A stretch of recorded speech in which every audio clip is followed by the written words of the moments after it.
partido at siyempre lahat ng mga ating mga ibang kasamahan na kung anong dapat gawin and what do we do now. Walang taong perpekto. Kasama si Pangulong Duterte ron. So marami siya nagawa, pero meron din siya mga pagkukulang. So yung mga pagkukulang na yon ang mga pinag-aaralan natin na maaaring maayos or babago or magawa ni Senator Bongbong Marcos na mas maayos.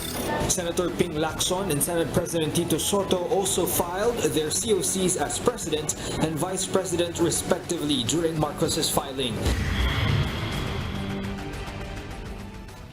Running for public office in the Philippines is defined by term limits and re-elections, particularly among politicians seeking another term in the next election cycle.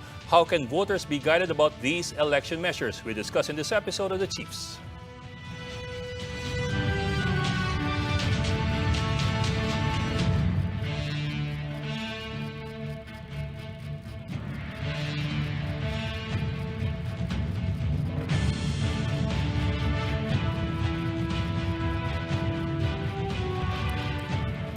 Welcome to this special episode of The Chiefs. I'm Ed Lingao, and of course with us, Ana Marie Pamintuan of the Philippine Star and Lucy Cruz Valdez, the head of News 5. Ladies, good evening and Hello. happy midweek. Hi, good evening. Happy midweek. Naku, ang saya-saya na naman ang araw ngayon at masaya na naman bukas, di ba? At 2 araw na lang. 2 araw na lang. Tapos let's filing. contextualize Pero that. syempre, 2 araw at 1 buwan na lang. Yeah. Kasi meron pang November 15. Oo, yes. Pero syempre, iintayin yung galaw sa mga survey daw. Yeah, yeah. correct. But Syempre. I think it's also important that we watch out for the for filings ng ibang smaller parties for president and vice president kasi baka doon mag-substitution kung sakaling ginawa natin. Ang dami na nga ngayon. Ang dami. Oo, pwede na. Anything is possible again. Pero bukas si VP Lenny ang inaabangan na Yes, announcement. and well, we know now what she's going to say. Ang tanong na lang is sino kasama niya. Oo nga. Ano ba? Pero ano yun saka kung ano yung party niya, di ba? She's still Liberal Party. Yeah. Yes. Ano yung Vice President? Well, obviously, doon siya. Yeah, well, Sigurado, diba? I think it's safe to assume Yeah. that. But I think another significant development today, yung sinabi ni Bongbong Marcos pagkatapos ng filing niya, na ang talagang niligawan niya o talagang inaasahan niya nung una na maging katandem is President Duterte. Sara. Duterte. Yes, President that's Duterte, right. yes, Oo yes. nga. Yeah.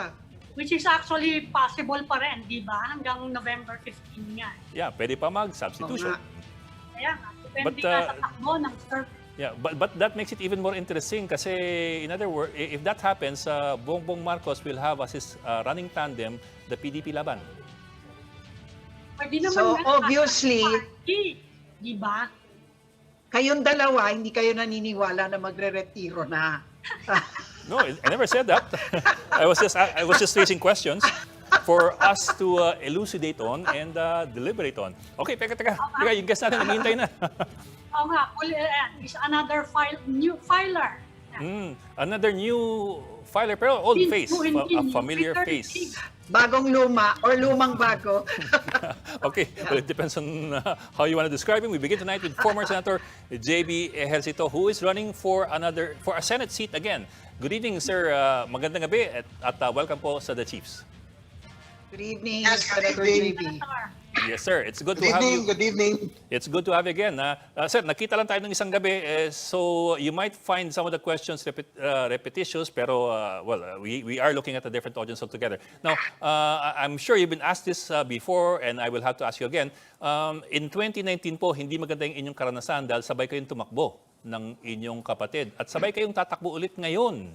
So, ano pong pagkakaiba ngayon o ano yung inaasahan yung pagkakaiba ngayon na kayo'y makakalusot dahil maghahati kayo ng boto? Well, talagang given the circumstance, Ed, Ami and Lucci, talagang this will be an uphill battle for me. I know that it's an uphill battle, but it's not anymore issue sa akin. It's not anymore the sibling rivalry.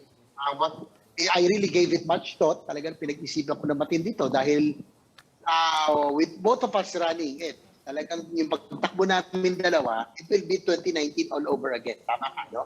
na mabigat ang circumstances. But with the prevailing situation right now, especially with the COVID pandemic, at yung nangyayari ngayon ng mga problema, like for example, yung pag nagkaroon ng surge, yung kakulangan ng bed ng hospital beds, hospital rooms. Pangalawa, yung problema sa mga health workers, no, yung benefits. All of these things are in universal healthcare law.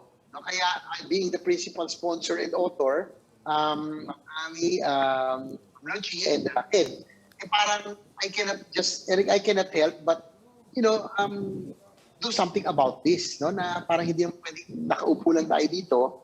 Alam ko mabigat ang laban pero sabi ko susubukan ko pa rin. I think it's my obligation and my mission to really complete, no, to make sure that the law, the universal healthcare law, is implemented properly. Because passing it, pasado natin is half of it eh. But implementation and the push for it is the other half of it. At alam mo Ed, Ma'am Luigi, Ma'am Ami, it would have been different if the principal sponsor were there right now for the implementation phase, lalo na sa infancy. No? Iba po yung pagtingin ng principal sponsor at author dito because he knows the history, he knows the intent of the law, and being the principal sponsor, syempre baby ko to. Na talagang sisiguraduhin ko sa budgeting, sa implementation, sa oversight, I'll make sure that this will be implemented properly. Unang-una po, yung nabanggit ko kanina, yung sa kakulangan ng bed capacity sa bed hospital rooms. It is included in the universal healthcare law, yung expansion, increase in bed capacity of the hospitals. Lahat po yan kasama po rito eh. So it's really a matter of implementation. Kasi kasama na rin po first, ma'am. Yes. Actually, yun nga ang natatandaan ko, no, na 2019, it became law, and yet, yung 2019, dun ka tumakbo at hindi ka, so talagang hindi mo siya naitawid sa actual execution, no? So, tapos biglang nag-pandemic na, the next year, and now you're watching, the whole hospital or healthcare system actually kind of like sabihin na lang natin near breakdown, no? Kasi talagang nakita natin the hospitals filled to. Well, assuming that you win, no? How soon can we actually feel tangible improvement naman? Kasi ang tagal din naman bago maisakatuparan yun. Plus, you're now facing an economic environment that is vastly different from the way it was in 2019. And it was already a challenge then, no, to actually implement a universal health care. Yes, you are correct, Ma'am Luigi. No? Talagang sayang, no? That the timing that it was passed, it implemented, nagkaroon naman po ng pandemic. But looking at the situation right now, ma'am, with this pandemic, it exposed out the weakness of our healthcare system. No, na all the more, I would think that we really have to implement the universal healthcare law properly and give priority. Kasi nga po, ma'am, yung problema lumalabas, which I mentioned, yung kung kulangan ng hospital rooms, no? Lahat po yan, it's in the universal healthcare law. Yung expansion, yung increase in bed capacity. But it's a 5 to 10 year program. Hindi po pagkapasad ng UHC, maganda na po lahat. It's a 5 to 10 year program for us to realize na talagang lahat ng hospital system natin ay maayos na. But ngayon, hindi nila ma-implement, no? Pati yung increase, halimbawa, sa PhilHealth, yung, di ba, nanatili sa 3%. No? How do you hope to be able to push it, even if you're back in the Senate, given that the economy will still be in shambles by then?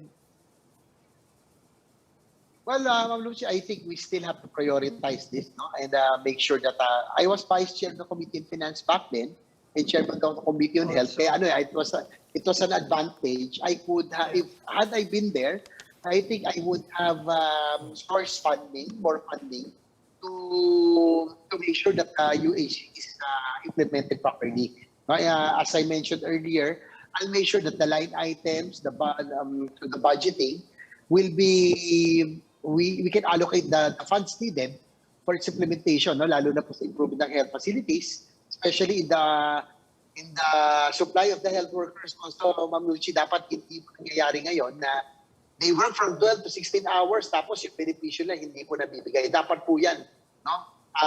They have to be justly compensated as well. No? It's stated, nandun din po sa batas yun. No? So, ma'am, I'm hoping that if I'm given the chance again, if I make it to the Senate, I'll make sure I will oversee the implementation. I hope that it will be implemented properly. It is being implemented, but I have to be honest with you, ma'am, that it could have been better. Being the principal sponsor and author, I think I have to be honest that it could have been better implemented kung nandun sana yung principal sponsor because Ed, Ami, and Ma'am Lucy. As principal sponsor, you know the history, you know the intent of the law. So, talagang mababatayan niyo po. So, I'm hoping that I'll be given the chance na ayoko naman pong iwan po ito. No? Ang ganda pakinggan, UHC, Universal Healthcare Law. Ed, kaya lang, parang kung half-baked naman na hindi na-implement properly, parang I will find fulfillment if I see the law that is really being felt already by the time na I would leave the law already as implemented. Ami. Senator, noong 2019, hindi lang po kayong magkapatid ang natalo. In fact, it was a debacle for the family, no? You lost control of San Juan. Isa lang yata yung natira sa mga kandidato niya, si Janela. What are your takeaways from that election? Ma'am, I think we were fighting so many battles. Lahat po kami tumatakbo. Yung aming focus, yung aming resources were spread out too thin. But I think talagang yung pinakamabigat doon, yung both of us brothers running for a national position, took its toll. Talagang nahilak din lahat.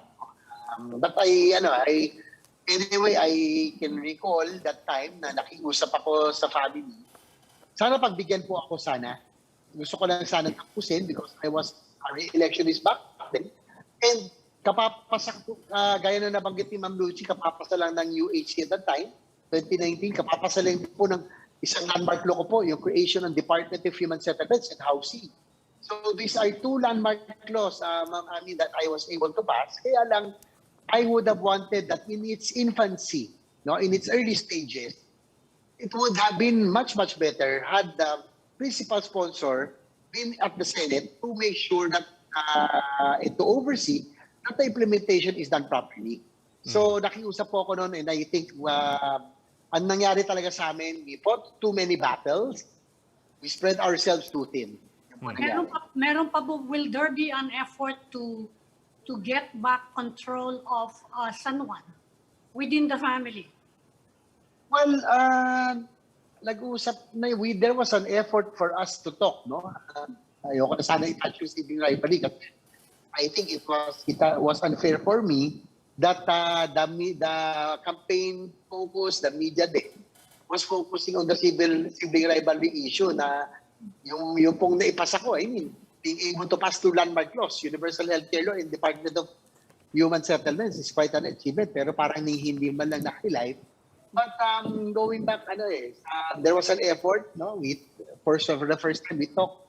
Kaya lang, yun, nagkaroon na naman ng gaston. Pero sir, klaro naman sir, Sir, klaro yung inyong intentions, klaro yung inyong objectives. But I need to go back to my first question, which was, klaro ba ang inyong strategy? How do you intend to surmount the challenges that you faced in 2019, which you still will face in 2022? Well, I'm hoping, Ma'am Ami, Ma'am Lucy, that this time around, that this will be a different campaign. No, hindi na ito yung conventional. This will be entirely new. Talagang social media probably and hopefully mainstream media dependent na. And I'm hoping through this, who knows, that people will be more discerning. I'm appealing also to the electorate, to the voters, to scrutinize the candidates well. Wag po tayong titingin sa pangalan lamang. Wag tayo titingin sa personalidad. Yes, sir. Wag tayo titingin sa kasikatan. I'm hoping that sana Ed, talagang tingnan yung track record, tingnan yung performance. Yes, sir. Siyempre, tingnan yung integrity. Can, So, can you dwell more? Can you dwell more on the fact that this time the campaign will be waged on social media and how that is advantageous to you? How? Because they're saying also that there are many dangers and pitfalls in campaigning on social media. No, you're talking about troll farms, halimbawa. Of course, funds-wise, I'm not sure if funds will still play a big part. Even though you say that the field may be leveled more, the point is the more money you have, the more you can also buy all of these troll farms. So how are you going to use that, the social media thrust, in order to gain some advantage over, well, everybody, especially your own brother? Well, Ma'am Luchi, I'm hoping that this will be a different campaign. No? This will not be the conventional rallies, TV ads, or Yes, sir. social With the media pandemic, diba? isolation.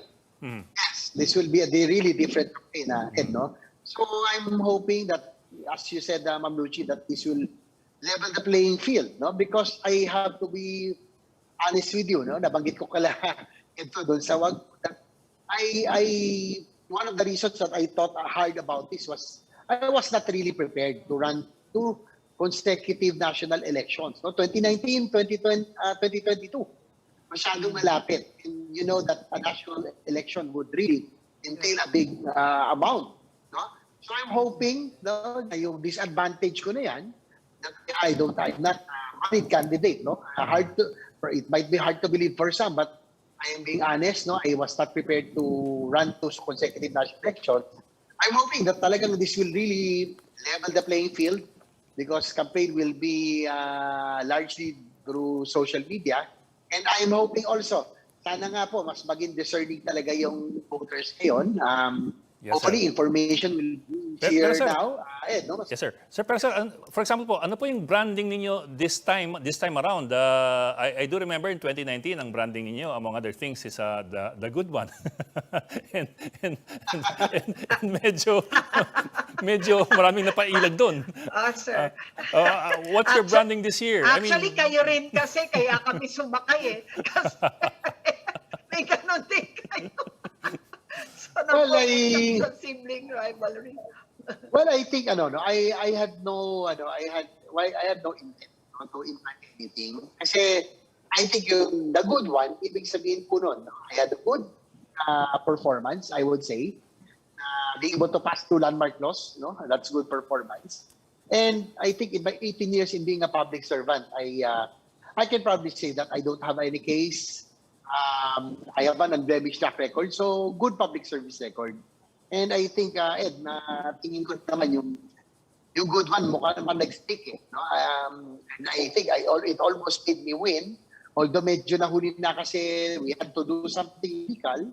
Even the jingle that I use, yung the good one, talagang naging LSS, talagang pumapit. So, most probably, we will be using it again. Because yung kanya recall, I think nagkaroon na siya na recall, and nagkaroon na ng branding. And ano naman ako? Yes, ma'am. Senator, kumusta po yung Yes, father ninyo, si President Erap? Is he considering a political comeback? Saka may iba pa ba kayong member ng family na nagbabalak mag-file ng candidacy for 2022? Well, I don't think so. No? My father, President Erap, is 84 years old.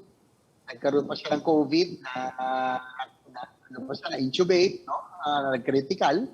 So physically, I think it will be too strenuous for him to be involved in any, it will be taxing, no, for him to get involved in politics. Talagang totally retired na. Tsaka, I think it really affected him physically and mentally as well. Kasi siguro sa nangyari sa kanya, talagang sa ngayon, medyo apektado na rin siya. No? That's why I think politically, he's not anymore active. Kaya if you will ask me also, kung makikialam pa siya sa aming dalawang magkapatid, I don't think so anymore.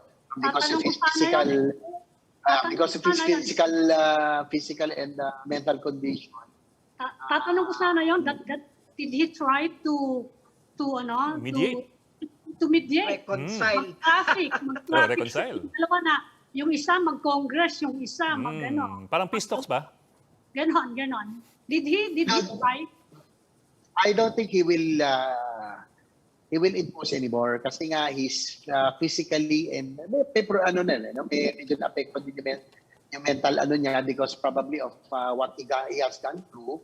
So sabi niya, ayoko na rin makialam, malaki na kayo. Pag kumampi ako dito sa isa, magagalit yung isa. Pag dito naman sa isa, magtatapos ko isa. So yun ang nangyari. Kaya ito na naman kami. We both know that most likely we will both lose again if we both run together. Pero ito na naman po kami dalawa. So I'm just hoping for a miracle. No? And sabi ko nga, I'm not a money candidate. I was prepared to run for 2 consecutive national elections, but I'm banking on my good track record, my good unblemished public service record, and my decent performance in the Senate. So, and I'm hoping, ako talaga, nagmamakaawa, I'm appealing to the electorate. Sana pagbigyan akong patapusin ko lang itong universal healthcare law, no, yung implementation and Department of Housing. Because if these laws are implemented properly, I can really walk away from politics already. No, I'll be fulfilled already. Looking back to the future, that knowing that these 2 landmark laws, no, one for housing and one for healthcare, if implemented properly, I think even our future children and grandchildren will really benefit from it. They can retire happily from politics. What about your mother? Is she running? Si Mayor Gia? I mean, former.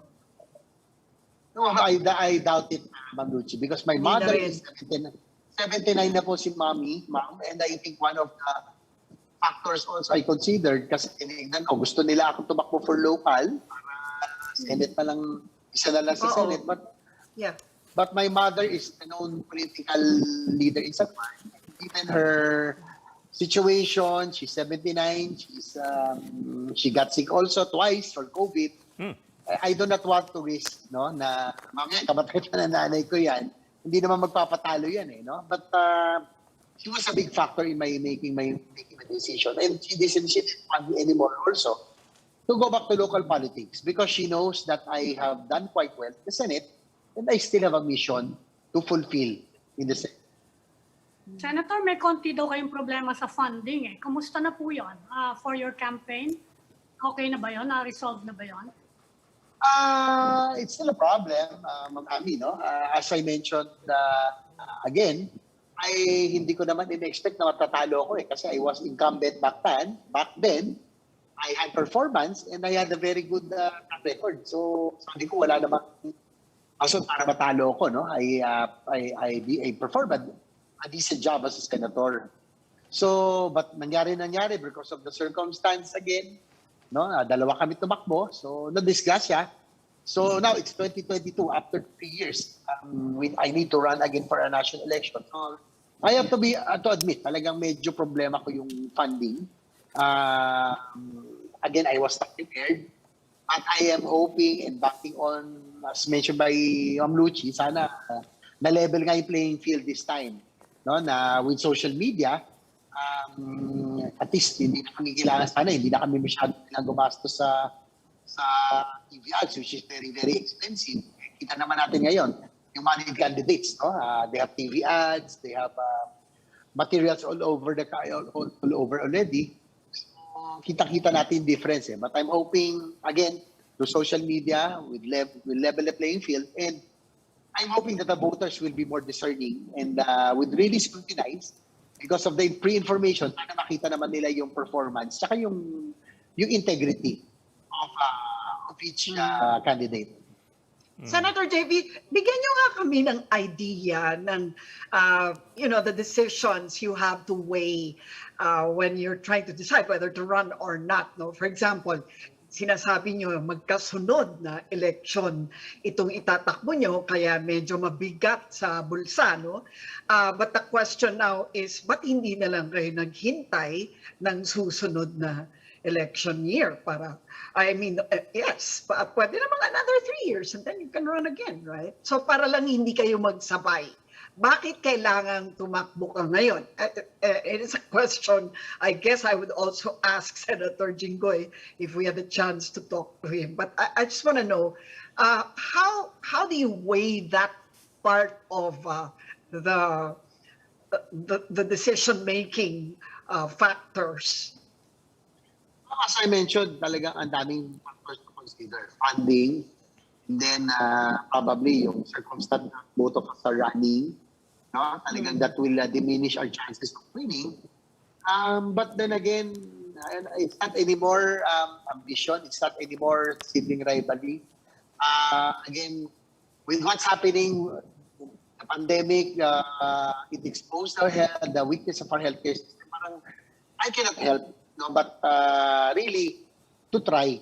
At least kung nandun ako, being the principal sponsor, I know for a fact that implemented properly, that the universal healthcare law that I passed would really help, no?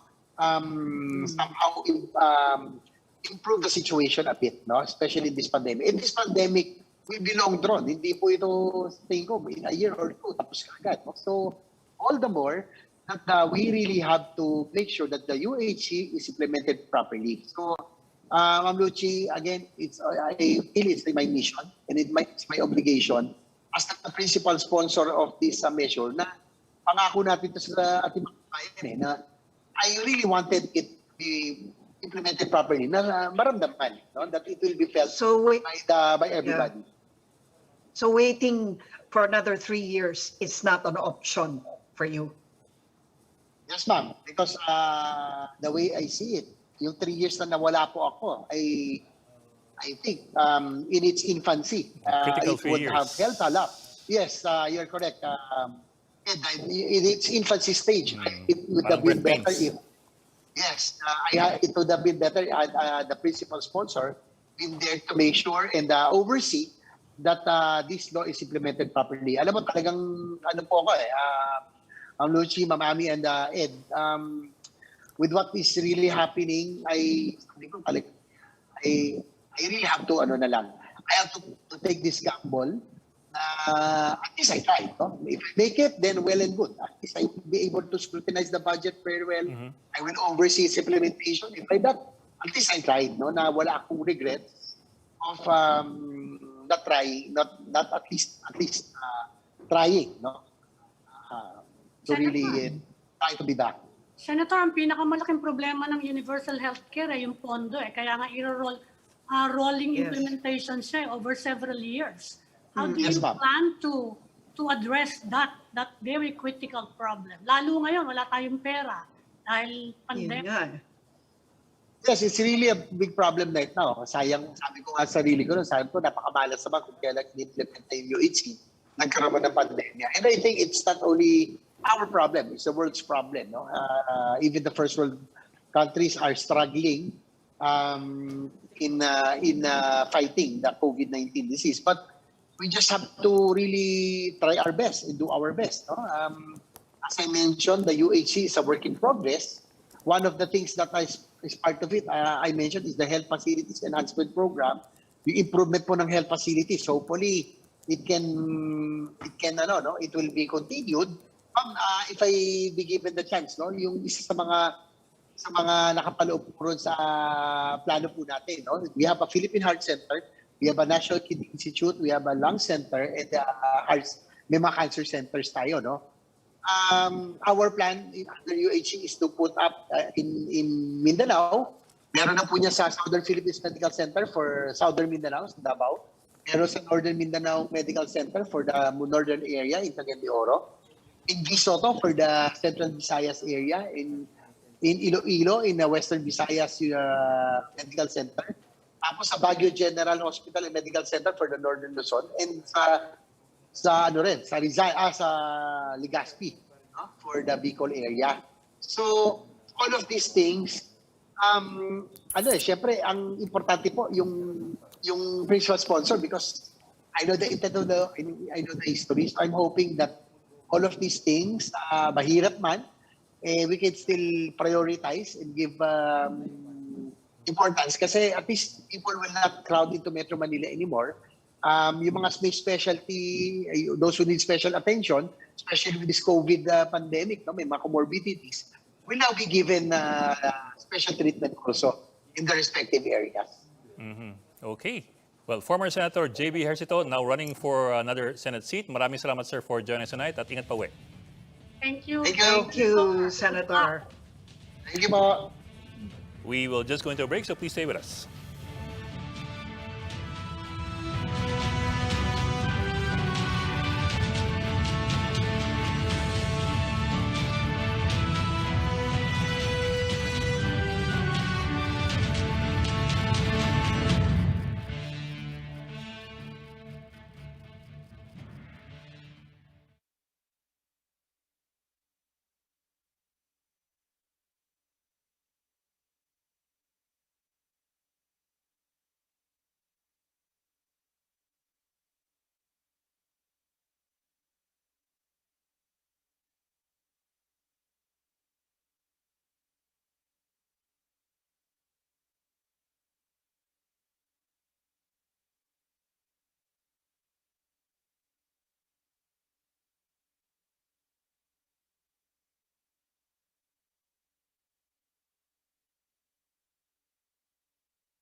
Welcome back to Chiefs on One News, and now joining us is Professor Julio Tihanki of the De La Salle University. He's also the former Dean of the College of Liberal Arts and the former Chair of the Political Science Department. Sir, magandang gabi and thank you for joining us tonight.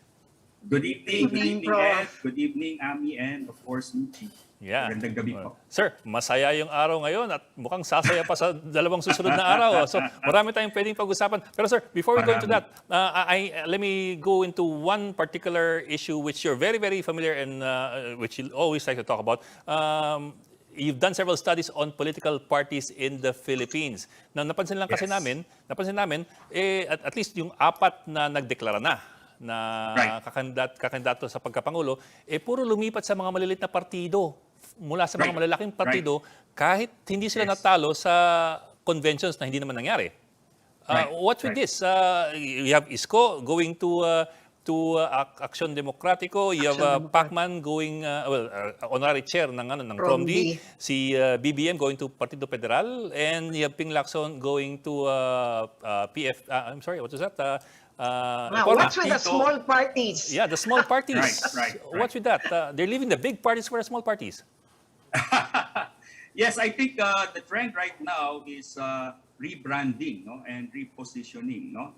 And I think, no, what you've mentioned is part of reviving, no, moribund parties, no, parties of the past, and trying to brush off the dust and trying to revive it. No, and this is not the first time. No, we've seen that in 2016. No, when the then moribund PDP Laban The Volkswagen Party was the Volkswagen Party. Pero that's really the story of political parties in the Philippines. I've always repeated this time and time again. There are no real parties in the Philippines. No, it is clans, not parties. No. That are the building blocks of Philippine politics. No? So ang karamihan sa partido natin ay angkan-angkan lang, no? Pami-pamilya, at kadalasan ay barkadahan lamang. No? So having weak political parties mean you can just simply throw the old one out and try to build a new party or try to revive, no? As I've said, moribund parties, and then give it a renovation, no? And then it's brand new. No? So, and that's what we've seen. No? It's part of the strategy towards, I think, no, repositioning. No? So each of these batch of presidential poll wannabes, no, are trying to rebrand. No? So for example, in the case of Senator Ping Lacson, no, of course, no, he is the ideological heir to former Defense Secretary General De Villa. Renato De Villa, no, who founded the Partido Reforma back in 1998. So if you will look at Senator Ping Lacson now, no, he has morphed into a clone of the original clone, no, which was Renato De Villa. No? If you will recall, no, that was the issue against The original Rene clone. De Villa back then. No? He was the clone of FDR. No? And now we have seen another clone, even the way he looks, no, and the entire campaign outfit, no, is an estimation of the look of De Villa back in 98. No, as in the case of Manny Pacquiao, no, that's the perfect vehicle for him. No, Romney again was the party of then Governor Rico Peña back in 92. No, 98, right? 98, and of course his core message was Probinsya Muna. No, that's Romney, Probinsya Muna Development Initiative. No, and of course Manny Pacquiao is trying to tap into that sentiment of the provinces, no, a sentiment which I think Bongbong Marcos is also trying to tap, no, with his affiliation with Partido Federal. Partido Federal ng Pilipinas. But No? okay, but let me challenge your theory because you know, we had PDP Pimentel Pacquiao faction Vice Chair Barbo here the other night, and he himself admitted that Manny's move, for example, to Promdi is really nothing but a strategy, no? Kasi baka matalo sila dun sa labanan nila ng Gusi faction. So, parang, do you think there's really some Of course, it's attempt of branding there? And then the same thing with, I guess, all the others who are now using smaller. For example, kunyari si Ping Lacson, why would he be cloning someone who lost? Who didn't win? Diba? It doesn't make sense to me why I would clone myself, you know, to someone who lost. Because no, they are all trying to run as outsiders, no, that they're not part of the system, no, because that is the very same narrative that Rodrigo Duterte peddled in 2015. No? The outlier. So they're trying to reinvent themselves. Now, of course, we all know it's a game of politics, and part of it is a show. No, it's a put on. No, but then again, it's for example, no, it would be a political oxymoron for PBP Laban, the party that was the party of Ninoy Aquino and Cory Aquino, no, to have Bongbong Marcos as its guest candidate next year, right? It's a political oxymoron, no? Yes, but that's true. it's a possibility, no? Given all the pronouncements of the leading characters in this telenovela, no? So it is a possibility that we will see Bongbong being endorsed by PBP Laban, no? So imagine, no, the party of Ninoy and Cory, no, will now endorse a Bongbong Marcos. So to soften that, perhaps, no, one strategy is for them to latch on an issue that will make it less bitter for some people. And what is that? Federalism, which is a common platform. It's a Duterte Laban. brand, actually. Duterte brand, PDP Laban brand, even the Pimentels were advocating federalism. And of course, it will resonate into the solid North constituency of Bongbong Marcos. Professor, since you've mentioned President Duterte, I'll digress a bit. Punta naman ako sa mga surveys. Yes. All the latest have not been good for the Dutertes, no?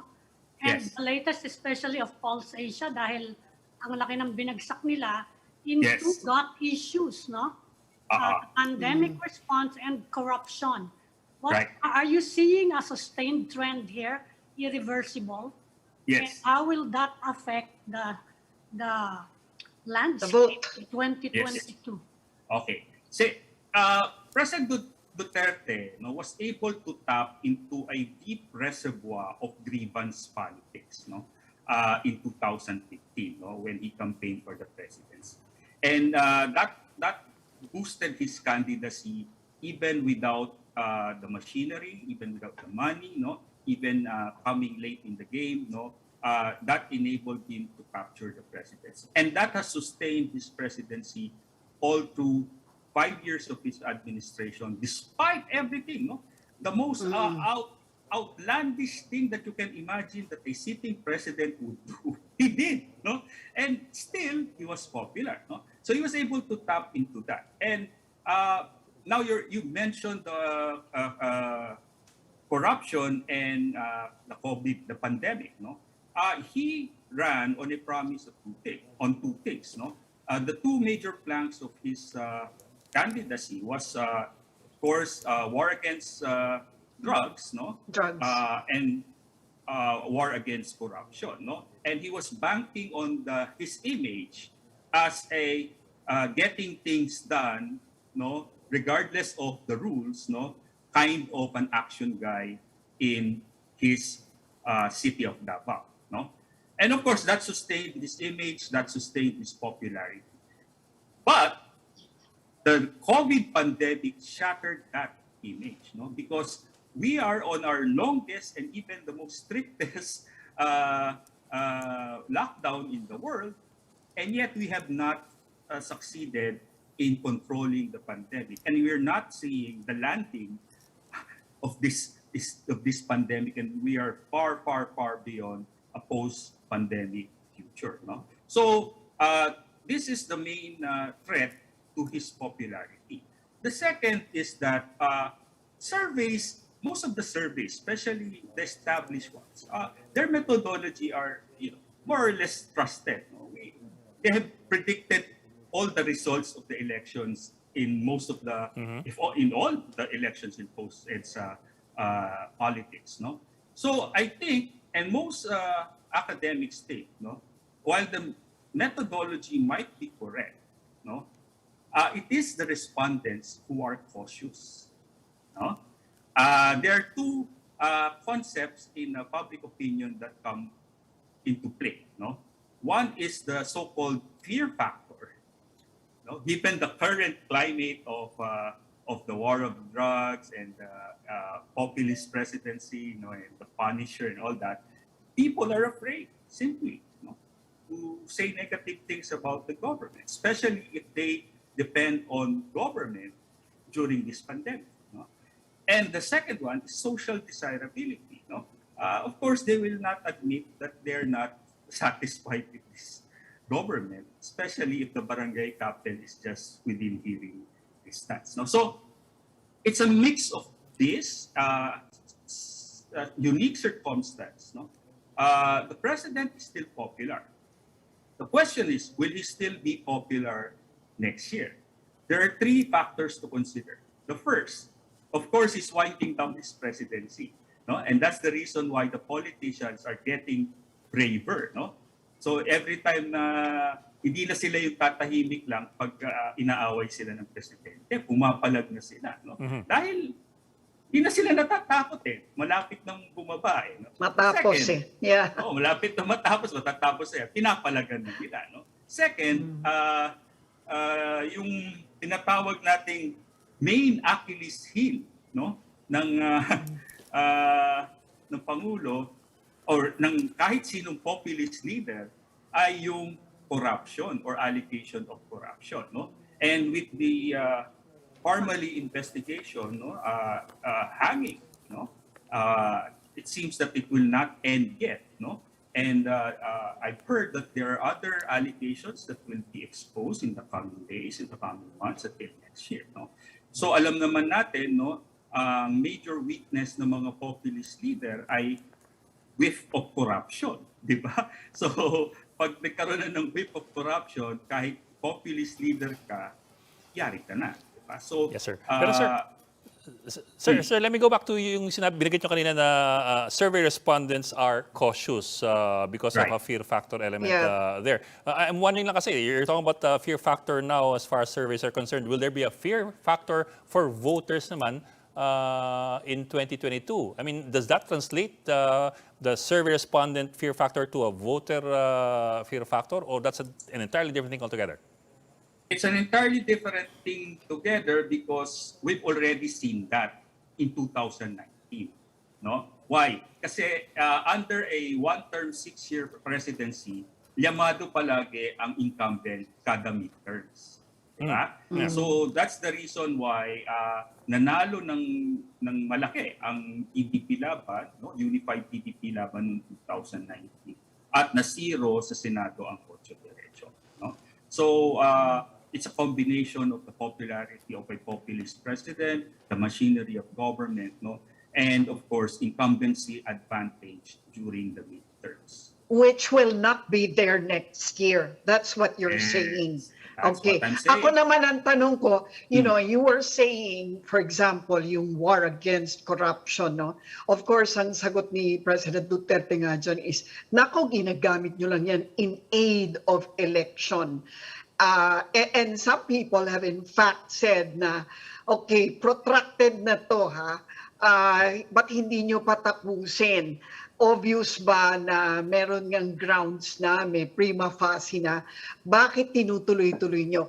And of course, tatandaan din natin how they did precisely the same thing to VP Binay, no? When he was about to run, biglang nagkaroon ng Senate hearing on the building and so on and so forth. Parking lot, yes.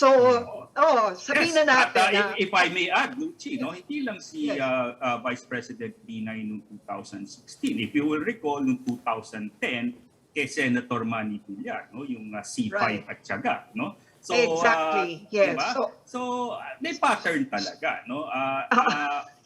In the same manner, no, that the president,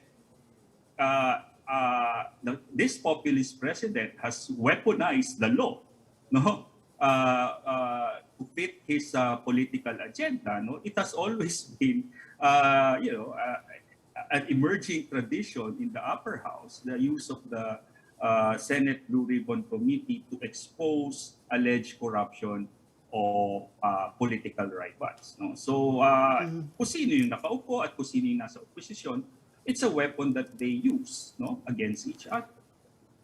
So, totoo. Totoo yun. So, talagang ang objective nila is to, kasi ang Senado hindi kontrolado ng administrasyon. No? It's largely opposition and independence. yes, that's true. I agree. And the opposition and the independents have their own political agenda going into the next election, because we are now thinking of the next administration. And politicians are self-interested political animals, no? And they're already looking out for their political future in the next administration. But what does this mean? That all this time, the popularity of President Duterte was really just a result of the fact that he's president and he will be for the next 6 years. So, antayin na lang natin na bumabayan. So, hindi talaga siya popular in the true sense of, well, in the same sense as being loved. Hindi yun. Well, make no mistake about it. No? He is popular, no? Particularly in Mindanao, and survey numbers would show it. No? His base constituency, Mindanao, no, Visayas, no, mataas pa rin siya. No? In fact, if you look at the social weather station survey of all presidents, no, he holds the record of having the highest percentage after the midterms. No? Mas mataas pa siya kay Noynoy. No? So, and eto yan, no? Kasi ganito yan, Lucy. Meron ka nung personal popularity mo as a politician, as a sitting incumbent, as a sitting president. But there's that institutional power of the presidency. Kahit unpopular ka, once you're there, it's really difficult to take you out. Case in point, GMA. GMA was the most unpopular president, and yet she managed to hold on to power and complete her 10 years, no, despite the Hello Garcia and all the scandals that erupted under her administration. Yeah. Well, Sir, anyway, sige, Ami. bumabagsak na nga yung ratings na given his administration. Anong nakikita nyo ngayon chances ng opposition? I'm talking about the pure opposition, yung represented by isang bayan, kasi there are candidates who are presented as middle. Okay, unang-una, no, yung opposition, tama ka, Ami, no? May traditional opposition, no? Sila yung administration dati na natalo ng administrasyon ngayon, nag-mount ng challenge nung midterm, natalo sila ng ano. So, sila rin ang tumutol sa lahat ng policy ng administrasyon na ito mula sa war on drugs, EJK, West Philippine Sea. Totoo yun. Pero meron ka din na emerging non-administration candidates, no? So, kung titignan natin yung latag ng politika natin, no? Kung ibabase natin dun sa base constituency ng traditional opposition, no? Based sa performance nila ng 2016 at 2019, mukhang kukulangin sila para manalo sa 2022, diba?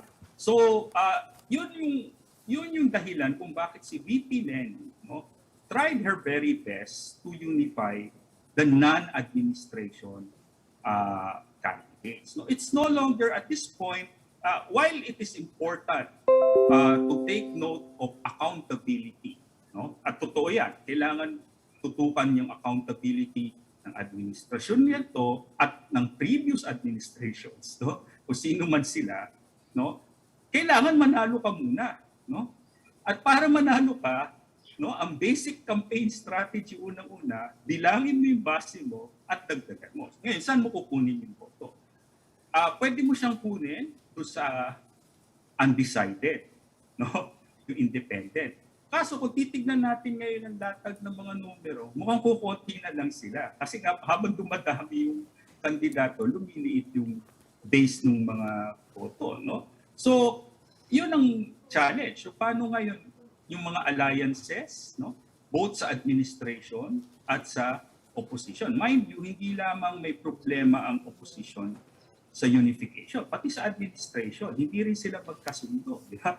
Kasi yung gusto nung tatay, hindi gusto nung anak, di ba? Tapos hindi sila magkasundo. Tapos yung political interest ng tatay, iba doon sa anak, no? So So, sinong mananalo sa ganyan? I mean, you know, are you saying, for example, the fact that it took isang bayan so long to actually decide kung sino, that Leni took all this time to decide kung tatakbo o hindi.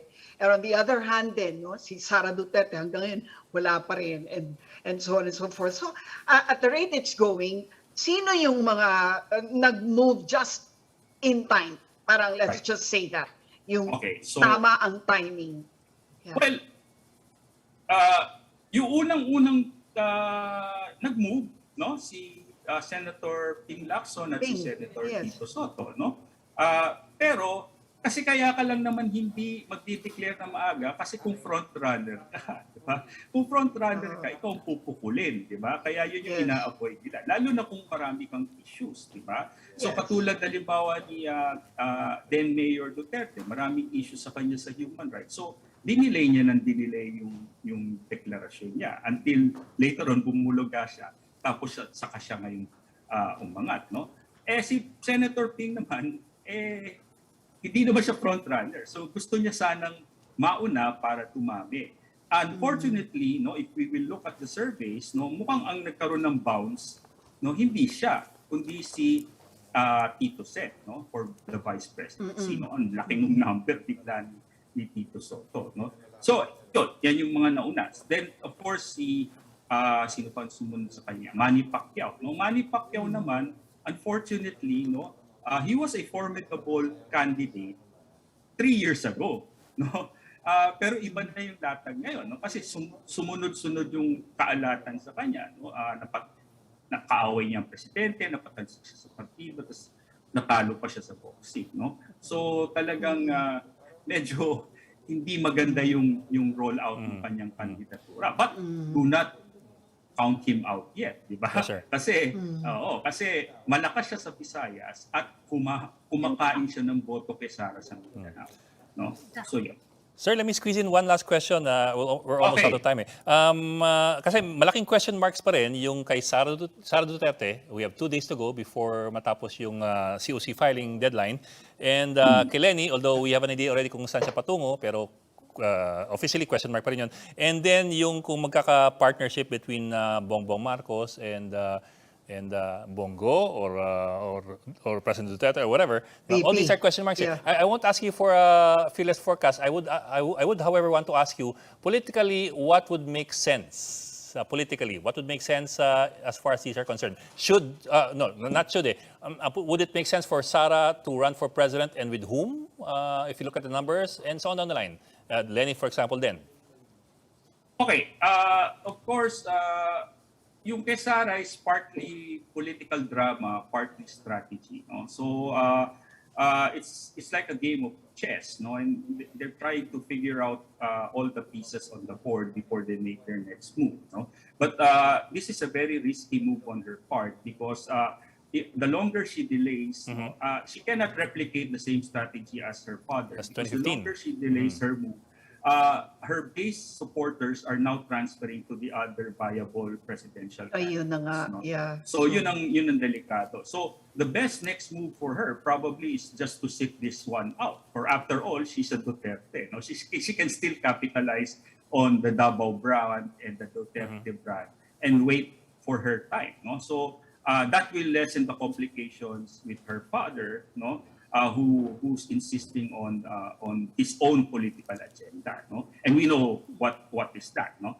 And then the next thing is the declaration of candidacy of Bongbong Marcos is the trigger that will now push Vice President Lenny to take on the presidency, no? Kasi naging biglang nabalik na naman tayo sa Marcos Aquino narrative, no?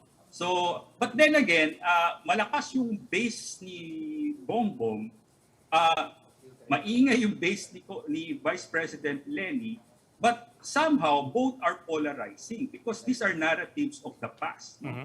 So, amidst this pandemic, no, my sense, and this is born out of focus group discussions, people are tired of the us versus them type of politics. No? Inaasahan ng taong bayan ngayon, ano ba ang buhay natin pagkatapos itong pandemya? And what they're really looking for is a more inspirational, aspirational, and somebody who can give them hope. Now, who that candidate is, depende na lang abangan. Naku si Ami nakakapaya ka ba? Hindi kasi yung pitch nila the healing candidate. Kay Bongbong din naman, unifying candidate eh. Di ba? Si Bongbong unifying. Lahat naman sila unifying eh. Si Lenny looking for unifying. Si Bongbong naman sila, paying for the people naman sila. Si Bongbong mayu-unify ang kanya-kanyang version ng ano eh. Solid. Lahat sila nagkakaisa na kanya-kanya. Unifying ilaw, di ba? So, unifying sila ng kanya-kanyang kampo. Pero ang tanong, sino ang makaka-unify sa bansang Pilipinas? Yun ang importante sa ating lahat. Okay. Malalaman pa lang natin yan next year. Okay. Yes. Okay. Okay, sir. Maraming salamat, Professor July Tihanki. Very nice having you on the show. Ingat po. Thank you. Thank you. And that'll be all for this midweek edition of The Chiefs. We hope the discussion will keep the conversation going. Now, before we go, a reminder to our viewers, mask on, wash hands, and stay safe, Philippines. I'm Edlin Gao. I'm Ami Pamintuan of the Philippine Star. And I'm Lucy Cruz Valdez of News 5, and we are One News.